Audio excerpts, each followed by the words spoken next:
ஒரு ஜாதகத்த பார்த்தா, ஆணா? பெண்ணா? என்ன மதம்? என்ன ஜாதி? அது ரெட்ட பிறப்பா? அப்படின்றதெல்லாம் சொல்ல முடியுமா? இது எதுவுமே சொல்ல முடியாது. நம்ம எப்பவுமே விளக்கம் குடுத்துட்டு ஆன்ஸர சொல்றது இல்ல. ஆன்ஸர குடுத்துட்டு தான் விளக்கத்த சொல்றோம். இது எதுவுமே சொல்ல முடியாது. சில பேர் அந்த மாரி தப்பாலாம் சொல்றது உண்டு. ஒரு ஜாதகத்த எடுத்துன்னு போய் பார்த்தீங்கன்னா, உங்க நேரம் வந்து பார்த்து இந்த லக்னம் வந்து இது சிம்ம லக்னம் வருது. இது பொண்ணு வந்து பெண் லக்னத்தில தான் பொறக்க முடியும். கன்னி லக்னம் இது அப்படிலாம் சொல்லி சிதைப்பாங்க. மாத்துவாங்க. அதெல்லாம் தப்பு. ஒரே லக்னத்தில ஆணும் பொறக்கலாம், பெண்ணும் பொறக்கலாம். நாங்க ஆராய்ச்சி பண்ணிட்டோம். எனக்கே 8 வகையான ஜாதகத்த எழுதி வச்சுட்டானுங்க ஜோசியருங்கலாம். இதில எது கரெக்ட் இதெல்லாம் பார்த்தோம். இதோட உச்சகட்டமா என்ன பண்றோம், 9வது ஜாதகத்த போகும்போது ஒரு ஜோசியர்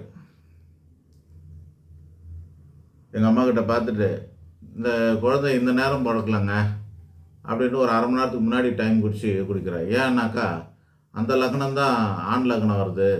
நீங்க குடுக்குற நேரம் பெண் லக்னம் வருது அப்படின்னாரு. எங்க அம்மாவுக்கு கோவம். "குழந்தைய நான் பெத்தனா, நீ பெத்தனாயா?" அப்படின்ட்டு சொல்லிட்டு, கோவத்தில என்ன பண்ணா, ஜாதகத்த கிழிச்சு அவர் டேபிள் மேலே வீசி எறிஞ்சிட்டு வந்தாங்க. இப்போ அந்த ஜாதகம் மட்டும் என்கிட்ட இல்ல. மீதி எல்லாம் விதவிதமான ஜாதகமா நான் வச்சிருக்கிறேன். ஸோ இந்த மாரி ஜோசியத்த ஏன் இப்படி ஆகுதுன்னு சொல்லிட்டு ஆராய்ச்சி பண்ணதன் விளைவு தான் நானே ஜோசியர் ஆனது. 8, 9 ஜாதகம் ஆயிடுச்சு எனக்கு. அதில ஆராய்ஞ்சு பார்த்தேன். அதுக்கப்புறமா வந்து என்னோட ஆராய்ச்சியில வந்து சென்னையில வந்து வெஸ்ட் மாம்பலத்தில ஒரு ஹெல்த் சென்டர் ஒண்ணு இருக்கு. அந்த சென்டர்ல வந்து குழந்தை பொறக்கிறதுக்காக வேற ஒருத்தருக்காக குழந்தை பொறக்குதுன்னும்போது, சொந்தக்காரங்களுக்கு குழந்தை பொறக்குதும்போது நான் அங்க போயிருந்தேன். போயிருக்கும்போது பார்த்தீங்கன்னா, ஒரே நேரத்தில குழந்தைய எடுத்துட்டு வர்றாங்க. ஒரு குழந்தை ஆண் குழந்தை, அதே நேரத்தில அடுத்த குழந்தை பெண் குழந்தை. ஒருத்தர் இந்துக்கு பொறக்குறாங்க, ஒருத்தர் கிறிஸ்டியன்ஸ் பொறக்குறாங்க, முஸ்லிம்ஸ் பொறக்குறாங்க. ஸோ இந்த மாரி மதமும் வேற வேற மதத்தில பொறக்கிறதும், ஆணா பெண்ணா பொறக்கிறதும் எல்லாத்தையும் பார்த்துட்டேன். நம்ம வந்து ஆராய்ச்சியே இப்படி தான் பண்றது. ஹாஸ்பிட்டலு, கோர்ட்டு, போலீஸ் ஸ்டேஷன் இந்த இடங்கள்லாம் போய் நின்னு ஆராய்ச்சி பண்ணியிருக்கிறேன். இப்படி பல இடங்கள்ல ஆராய்ச்சி பண்ணதோட விளைவு, இதெல்லாம் தப்பு. இந்த மாரி அர்த்தம் எடுத்துக்கக்கூடாது. ஆண் லக்னம், பெண் லக்னம்னா அது ஒரு தன்மைய குறிக்கும். ஒரு பெண் வந்து சிம்ம லக்னத்தில பொறந்தா அவங்ககிட்ட ஆண் தன்மை இருக்கும்னு அர்த்தம். சிம்ம ராசியில பொறந்த ஜெயலலிதா ஒரு கம்பீரமான ஆளா இருந்தாங்க. அது கம்பீரங்கிறது ஆண்களுக்குரியது. நளினம் என்பது பெண்களுக்குரியது. ஆக வேற ஒருத்தர நான் பார்க்குறேன். அவங்ககிட்ட பெண்ணா இருப்பாங்க. ஆனா அடியாள் மாரி நடப்பாங்க.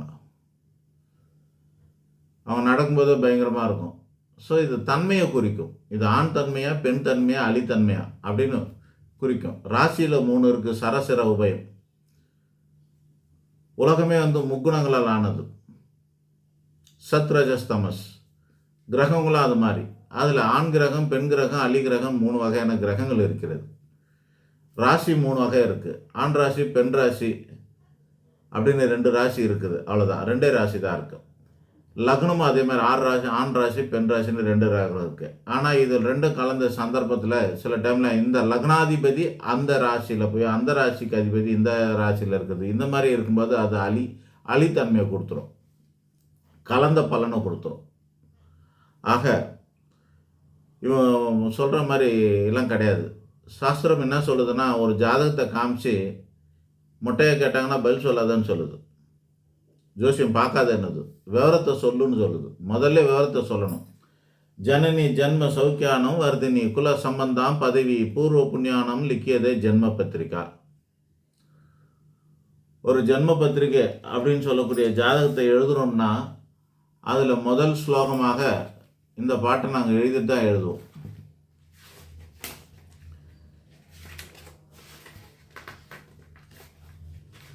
அந்த பாட்டு எழுதிட்டு அதுக்கப்புறம் தான் நாங்க பலனை எழுதுறது.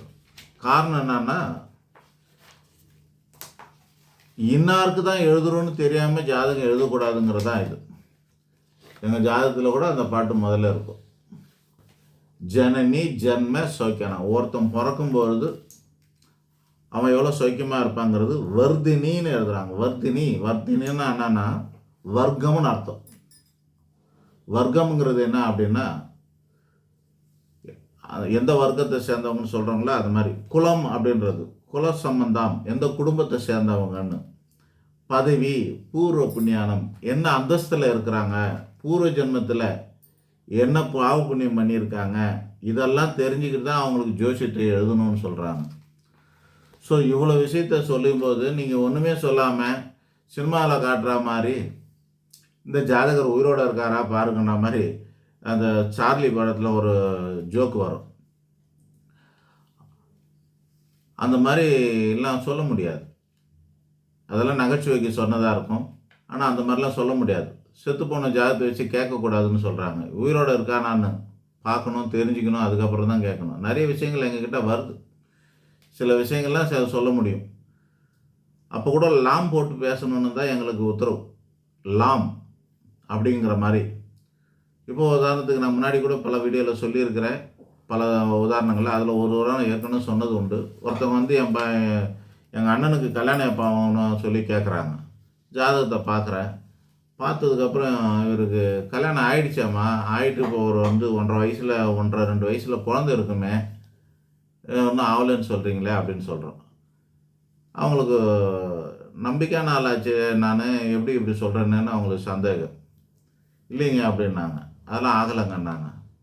இல்லைங்க, எனக்கு தீர்க்கமாக தெரியுது, சந்தேகமாக இருந்தால் கூட பரவாயில்ல, ஆனால் தீர்க்கமாக தெரியுது, ஆகிருக்கு வாய்ப்பு இருக்குதும்மா, நீங்கள் வந்து ஆராய்ச்சி பண்ணுங்கள், அவங்கள கேட்க முடியலன்னா பரவாயில்ல, ஒரு வாரத்துக்கு அவரை ஃபாலோ பண்ணிவிட்டு அப்புறம் வந்து சொல்லுங்கன்னு சொல்லி அனுப்பி வச்சேன். அவர் ஃபாலோ பண்ணாங்கன்னா அவங்க அம்மா ஒத்துக்க மாட்டாங்கன்றது ஒரு மாற்று ஜாதி பெண்ணை கல்யாணம் பண்ணி தனியாக கொடுத்துலாம் வச்சுட்டு அவரு 2-3 வருஷம் குடும்பம் நடத்திட்டு அவருக்கு 1.5 வயசில் ஒரு குழந்தை வேற வச்சுருக்கார். எல்லாம் தெரிஞ்சு போச்சு. அப்போ ஜோசியத்தில் அந்த ரகசியம்லாம் இருக்கிறது எங்கள் கண்ணில் பட்டா உண்டு. அந்த நோக்கத்தில் பார்க்கலாம். மாட்டி விட்டுட்டேன்னு கூட அர்த்தமாக இருக்கும். ஆனால் பின்னாடி அது நன்மையில் தான் முடிஞ்சு போச்சு. பிரச்சனை வரும்போது நான் சொன்னேன், தலையத்தில் இப்படி இருக்கிறதுனால தானே நாங்கள் சொல்ல முடியுது, அதனால் அவங்க மேலே கோச்சிக்கிறதுல ஒன்றும் பிரயோஜனம் இல்லைன்னு சொல்லியிருக்கிறேன். காதல் திருமணமா கலப்பு திருமணமா அப்படிங்கிறதுலேருந்து எல்லாமே இருக்கும். குருபலன் ஒரு 3 முறை வரும், வயசு காலத்தில் ஒரு 3 முறை வரும், அதுக்கப்புறம் வர்றது 2வது திருமண காலம் வரும். இந்த மாதிரி எல்லாமே காலங்கள்லாம் வரும். தீர்க்கமாக பார்க்கும்போது தெரியறதுக்கு வரும். இதெல்லாம் ஓகே. ஆனால் அவன் என்ன ஜாதி, என்ன மதம் அப்படிங்கிறதெல்லாம் சொல்ல முடியாது. நுட்பமானது என்னென்னா 2 மணி நேரத்துக்கு ஒரு ஜாதகம் இருக்கும். அதாவது கிரகங்கள் வருஷத்துக்கு ஒன்றெல்லாம் மாறுதில்ல, நீங்கள் அதை பார்க்குறீங்க. 2.5 வருஷத்துக்கு ஒரு வாட்டி சனி பகவான் இடம் மாறுவார். 1.5 வருஷத்துக்கு ஒரு வாட்டி ராகு பகவான் இடம் மாறுவார். 1 வருஷத்துக்கு ஒரு வாட்டி சூரியன் இடம் மாறுவார். அப்புறமா பார்த்தீங்கன்னா இது 4 வருட கிரகங்கள். மீதி ஒரு 4 கிரகம் இருக்குது, அது மாத கிரகம். சுமாராக ஒரு மாதத்துக்கு ஒரு வாட்டி மாறக்கூடியது, அல்லது 1.5 மாதத்துக்கு ஒரு வாட்டி மாறுறது செவ்வாயாக இருக்கும். ஒரு மாதத்துக்கும் 2-3 நாள் கம்மியாகவே மாறும் புதன். சரியாக தமிழ் மாதம் ஆனால் மாற போகிறது சூரியன். அப்புறம் சுக்கிரன் வந்து அப்ராக்சிமேட்லி ஒரு 30 நாளைக்கு ஒரு வாட்டி இடம் மாறுவாங்க. இந்த 4 வந்து மாத கிரகமாக இருக்கிறது. தினகிரகம்னு சொல்லக்கூடியது சந்திரன். 2.25 நாளைக்கு ஒரு வாட்டி ராசி மாறுவார். 24 மணி நேரத்துக்கு ஒரு வாட்டி நட்சத்திரம் மாறுவார். 6 மணி நேரத்துக்கு ஒரு வாட்டி பாதம் மாறுவார். 2 மணி நேரத்துக்கு ஒரு வாட்டி லக்னம் மாறும். ஆக கடைசியாக பார்த்தீங்கன்னா இந்த ஏம் போர்டு சொல்லுவாங்க, ஏற ஓடுறது, துப்பாக்கி சுடும் போதெல்லாம் பார்த்துருப்பீங்க சினிமாலே இல்லை நேரில். பார்த்தீங்கன்னா ஒரு ரவுண்டாக வட்டமாக போட்டிருக்கும், 10 வட்டம் போட்டிருக்கும், எங்கே பாயிண்ட் இருக்கோ அது மாதிரி பாயிண்ட்லாம் சொல்லுவாங்க. அதுபோல் பார்க்கும்போது கடைசியாக வந்து நிற்கிறது என்ன அப்படின்னாக்கா, லக்னம் வரைக்கும் தான் உங்களால் துல்லியமாக பார்க்க முடியும். ஒரே லக்னத்தில் 2 குழந்தை பிறக்கும், அது ரெட்டப்பிறவியாக இருக்கும். ஒரே ஹாஸ்பிட்டலில் ஒரே மருத்துவமனையில் கூட ஒரே லக்னத்தில் 2 குழந்தை பிறக்கும். இந்த குழந்தை ஆண் குழந்தையாக இருக்கும், இந்த குழந்தை பெண் குழந்தையாக இருக்கும். ரெட்டப்பிறப்பிலுமே ஒன்று ஆணாக கூட ஒன்று பெண்ணாகவும் பிறக்குது. ஸோ இதெல்லாம் நுட்பமான விஷயம். உண்மையை சொல்லப்போனால் இந்த மாதிரியான நுட்பமான விஷயம் ஜோசியருக்கு தெரியக்கூடாதுன்னு கடவுள் அந்த இடத்துல குடுமையை பிடிச்சிக்கிட்டான். அவ்வளோ துல்லியமாக நமக்கு தெரியக்கூடாதுன்னு சொல்லிட்டு வச்சுக்கிட்டான். ஆனால் சாஸ்திரத்தில் ரெட்டப்பிறப்பு ஜாதகங்கள் எப்படிங்கிறத மட்டும் சொல்லி வச்சுருப்பாங்க. இந்த மாதிரிலாம் இருந்தால் ரெட்டப்பிறப்பாக பிறக்கும் அப்படின்னு சொல்லிட்டு. ஸோ ரொம்ப நுட்பமான சமாச்சாரங்கள் கொஞ்சம் இருக்குது. ஆனால் இதெல்லாம் வச்சு ஒருத்தர் கிறிஸ்டினா முஸ்லீமாலாம் பண்ண முடியாது, பார்க்க முடியாது. மதம் மாறுவாரான்னாக்கா அதுக்கு குரு சண்டால தோஷம்னு ஒன்று இருக்குது. இந்த காரணத்துக்காக தான் மாறுறாங்களான்னாக்கா இல்லை, அந்த தோஷம் இல்லாதவங்க கூட மதம் மாறுறதும் உண்டு. அதனால் இதெல்லாம் ஜோசியத்தில் பார்க்க முடியாதுங்கிறத நான் தீர்க்கமாக சொல்கிறேன். உங்களை ஏமாத்துறதுக்காக சில பேர் எல்லாத்தையும் பார்க்குற மாதிரிலாம் சொல்லுவாங்க.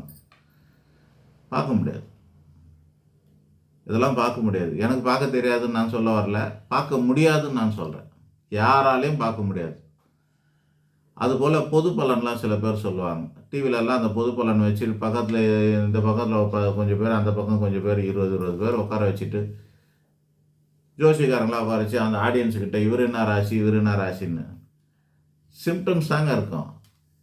100% எல்லாருக்கும் கரெக்டாக இருக்காது. எல்லாரோட நட உட பாவனை இல்லை சொல்லு செயலாம் வச்சு ஒருத்தரோட ராசியெல்லாம் தீர்க்கமெல்லாம் சொல்லிட முடியாதுங்க. அப்படிலாம் கிடையாது. ஏன்னா அது ஒரு காம்பினேஷன். லக்னம் இருக்குது, ராசி இருக்குது, லக்னாதிபதி இருக்கார், ராசியாதிபதி இருக்கார்.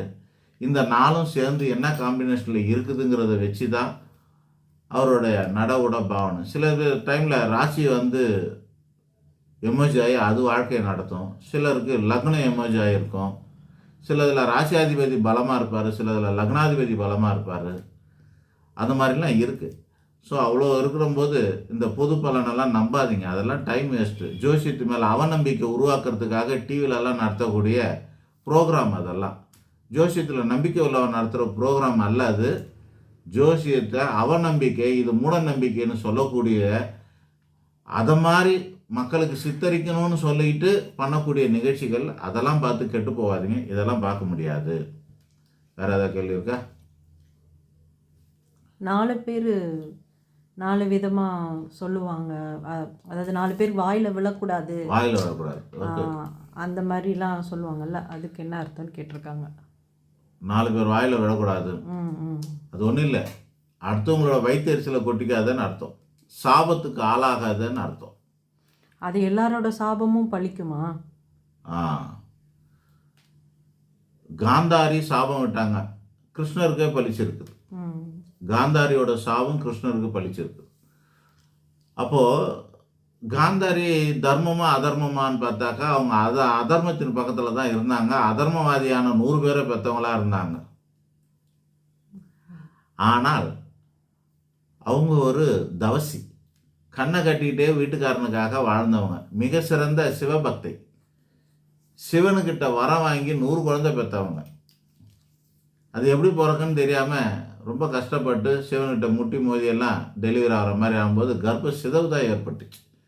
சிதைஞ்சு போன அந்த கர்ப்பத்தை எல்லாம் பானையில் வச்சு பூமிக்கு அடியில் வச்சு நம்ம இப்போல்லாம் ஐசோலேட் பண்ணுறாங்க பாருங்கள். இப்போ இதிலெல்லாம் ஐசியூலெல்லாம் வச்சு நம்ம பண்ணுறாங்க இல்லையா, அந்த மாதிரி பூமிக்கு அடியில் விதப்பான ஒரு சூட்டில் பானையில் வச்சாங்க. 100 பானையில் அதை பிரித்து வச்சதுனால அந்த கர்ப்பம் 100 குழந்தையாக பிறந்தது. 101 குழந்தையாக பிறந்துச்சு. அது கடைசியாக ஒரு 100 கௌரவர்களும் ஒரு பெண்ணும் ஒன்று பிறந்துச்சு 101வது. ஸோ இந்த மாதிரி இருக்குது சிவனோட தவம். அது இப்படி தான். 100 குழந்தை ஒரே குழந்தைல எப்படி டெலிவரி ஆக முடியும்? 1-2 பெற்றுக்கிறதுலேயே படாத பாடாக இருக்குது. 100 குழந்தை அப்படி பிறக்காது. இந்த வரத்தின் காரணமாக 100 குழந்தை பெற்றுக்கணுன்ற வரத்தின் காரணமாக அது இந்த மாதிரி பிறந்தாங்க. ஸோ சிவன்கிட்டே வரம் வாங்குற அளவுக்கு வல்லமை கொண்டவங்களாகவும், கணவருக்காக கண்ணை கட்டிக்கிட்டு, உண்மையிலேயே கண்ணை கட்டிக்கிட்டு உலகத்தை பார்க்காம வாழ்ந்ததுனாலையும், அவங்க தவசியாக இருந்ததுனாலையும், பக்தியாக இருந்ததுனாலையும், அவங்க நேரடியாக ஒரு பாவமும் எங்கேயும் யாருக்கும் பண்ணாததுனாலையும் அவங்களோட சாபம் கடவுளையே போய் ரீச் ஆச்சு. கடவுளுக்கே பாதகத்தை ஏற்படுத்திச்சு. கிருஷ்ணரே அழிஞ்சு போனார், அவரோட வம்சமும் அழிஞ்சு போச்சுன்னு சொல்லுவாங்க. ஆக சாபம் கொடுக்குறவங்க யாருன்னு பார்த்து அதுக்கேற்ற மாதிரி தான் அது நடைபெறும். எல்லாரும் கொடுக்காத தகுதி இல்லாதவங்கெல்லாம் கையெழுத்து போட்டாக்கெல்லாம் நமக்கு வேலை கிடைக்குமான்னா? யார் யார் சொல்லணும்னு இருக்குது, யார் என்ன சொல்லணும்னு இருக்குது, யார் பண்ணணும்னு இருக்குது, இது இன்னாரால் தான் நடக்கணும்னு இருக்குது. அந்த மாதிரி ஆசீர்வாதமாக இருந்தாலும் சரி, சாபமாக இருந்தாலும் சரி, தகுதியானவர்களுடைய ஆசீர்வாதம் பலிக்கும், சாபம் பலிக்கும். சாபமும் பலிக்கும், ஆசீர்வாதம் பலிக்கும். இப்போ நீங்கள் முன்னாடி கேட்டதுன்னா 4 பேர் வாயில் விடக்கூடாது அப்படின்னா சாபத்தை குறிக்கிற வார்த்தை. அதுனா வாயில் விடக்கூடாதுனாக்கா வயிற்றெரிச்சல் அப்படின்னாக்கா அந்த வயிறுன்ற பகுதி இருக்கு இல்லையா, அதில் நாவல் பாயிண்ட்டு தொப்புள் குழிக்கிட்ட ஒரு சக்கரம் இருக்குது. 7 சக்கரம்னு சொல்லுவாங்கள்ல, அதில் அந்த சக்கரத்துலேருந்து இன்னும் பாட்டு பாடணுமா, நீ அடி வயிற்றுலேருந்து கமலத்திலேருந்து, கமலம்னா தாமரை, அங்கே எங்கே தாமரை இருக்குது, அது ஒரு சக்கரம். அந்த அங்கேருந்து நீ பாடணும் அந்த மாதிரிலாம் சொல்லுவாங்க பாருங்கள். அதுபோல் உணர்ச்சி மிகுதியாக அடியில் இருந்து அந்த சக்கரத்தை எழுப்பி வந்து வார்த்தையாக வெளியே வரும்பொழுது அது கடுமையானதாக இருக்கும். அப்படி சொல்லும்போது அது பலிக்கும். அதை என்ன சொல்லுவாங்க, நான் வயிறேஞ்சி சொல்கிறேன்னு பாமரர்கள்லாம் சாதாரண வார்த்தையால் சொல்லக்கூடியதாக இருக்கும். கிராமத்து ஆளுங்கள்லாம் யார் வாயிலையும் விழாத அப்படின்வாங்க. 4 பேர் வாயில் விழாதன்னா யார் வாயிலும் விழக்கூடாது. 4 பேர் நான் ஒரு ஆள் வாயில் கூட விழக்கூடாது. நல்லவங்க வந்து ஆசீர்வதிச்சா நல்லது. நல்லவங்க வந்து சாபம் கொடுக்கலன்னா கூட அது சாபமாக மாறிடும். அவங்க வருத்தமே இருந்தாலும் சாபமாக மாறிடும். ஆக வார்த்தையில் பாதிப்படையக்கூடாது, சாபம் வாங்காதேன்னு சொல்கிறது தான் யாருடைய வயிற்றுலையும் வாயிலையும் விழக்கூடாதுன்னு சொல்லக்கூடியது வார்த்தை. அது வேற கேள்வி இருக்கா? இல்லை, அவ்வளோதான்.